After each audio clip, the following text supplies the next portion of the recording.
কাশফুল কোরআন বালিকা মাদ্রাসার মুহতামিম জামাল। যদিও দেখা যায় ছোট্ট মানুষ, কিন্তু আলহামদুলিল্লাহ আমাদের ছাত্র, আমাদেরও একটা গৌরব যে তার বড় বড়দের সঙ্গে বড় তাল্লুক সম্পর্ক হয়েছে।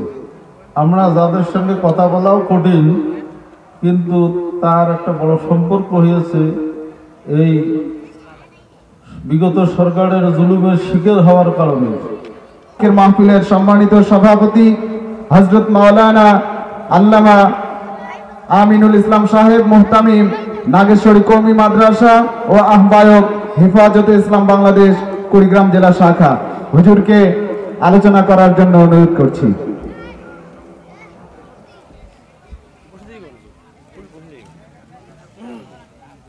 আসসালামু আলাইকুম ওয়া রাহমাতুল্লাহ। হামিদান ওয়া মুসাল্লিমান ওয়া মুসাল্লিমা আম্মা বাদ। আউযু বিল্লাহি মিনাশ শাইতানির রাজিম। বিসমিল্লাহির রাহমানির রাহিম। কুল হাল ইয়াস্তাবিল লাযিনা ইয়ালামুনা ওয়াল লাযিনা লা ইয়ালামুন ইন্নামা ইয়াতাযাক্কারু উলুল আলবাব। ওয়া ক্বালা রাসূলুল্লাহি সাল্লাল্লাহু আলাইহি ওয়াসাল্লাম মান ক্বারাল কুরআনা ফাস্তাযহারাহু ওয়া হাল্লা হালালাহু ওয়া হারামা হারামাহু আদখালাহুল্লাহুল জান্নাহ ওয়া শাফাহু ফি আশরাতিন মিন আহলি বাইতি কুল্লুহুম কাদ ওয়াজাবাত লাহুমুন নার। আও কামা ক্বালা আলাইহিস সালাতু ওয়াস সালাম। উপস্থিত কাশফুল কোরআন বালিকা মাদ্রাসার উদ্যোগে বোরকা প্রদান উপলক্ষে বাৎসরিক ওয়াজ মাহফিলের প্রধান আলোচক, দ্বিতীয় আলোচক, প্রধান অতিথি, উলামায়ে কিরাম, মুসল্লিয়ানে কিরাম, দূর দূরান্ত থেকে আগত মুসলমান ভাইয়েরা এবং পন্তরাবের মা ভগ্নীরা, সকলকে ধন্যবাদ জানাই। আপনাদের এই কনকনে শীতে, কঠিন শীতে,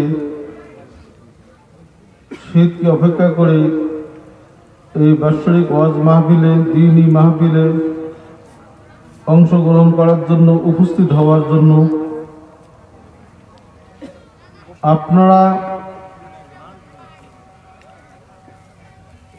সকলেই ধৈর্য ধারণ করে প্রধান অতিথি, বিশেষ করে প্রধান আলোচক যিনি, উনি বিগত সরকারের আমলের কারা মজলুম,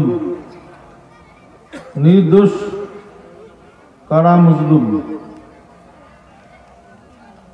ওনার চেহারাটা দেখা একটা অত্যন্ত বড় ভাগ্যের বিষয়।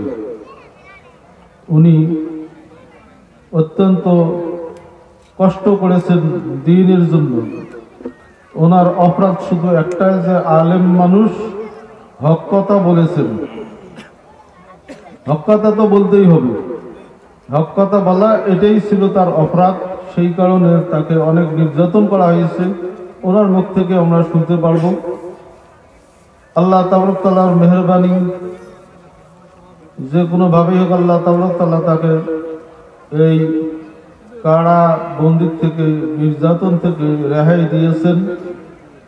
শুধু ঢাকা থেকে আমাদের বিশেষ করে কাশফুল কোরআন বালিকা মাদ্রাসার মুহতামিম মাওলানা জামাল উদ্দিন সহ একই কারাগারে ছিলেন। এই পরিচয়ে, তার মহব্বতেই এখানে আসছেন, না হলে তার জন্য একটা প্রোগ্রামের জন্য ঢাকা থেকে আসা সম্ভব ছিল না।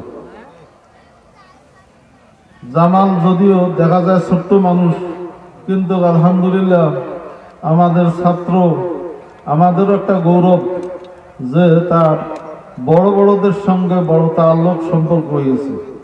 আমরা যাদের সঙ্গে কথা বলাও কঠিন, কিন্তু তার একটা বড় সম্পর্ক হয়েছে এই বিগত সরকারের জুলুমের শিকার হওয়ার কারণে। যাই হোক, আমাদের মাঝে প্রধান আলোচক উপস্থিত, উনি গুরুত্বপূর্ণ আলোচনা করবেন। ওনার আলোচনা আমরা মন দিয়ে শুনব এবং এর থেকে নসিহত হাসিল করে আমাদের ভবিষ্যৎ জিন্দেগি গঠন করার জন্য মুসলমানি জীবন যাপন করার জন্য চেষ্টা করব। প্রকৃত হকের উপর থাকা কত কঠিন সে বিষয়টা আমরা উপলব্ধি করতে পারব এবং সেই মতে আমরা নিজের জীবনকে পরিচালনা করার চেষ্টা করব। মাদ্রাসা কর্তৃপক্ষ, মাহফিল কর্তৃপক্ষ আমাকে যে আসন দিয়েছেন, ইজ্জত দিয়েছেন, এই জন্য আমি মাদ্রাসা বা মাহফিল কর্তৃপক্ষের শুকরিয়া আদায় করি এবং আপনাদের সকলের শুকরিয়া আদায় করি এবং আপনাদের সুস্বাস্থ্য এবং আপনাদের ধৈর্যশীলতার পরিচয় দেওয়াকে আমি ধন্যবাদ জানিয়ে আমার সংক্ষিপ্ত আলোচনা এখানেই শেষ করছি। আসসালামু আলাইকুম ওয়া রাহমাতুল্লাহ।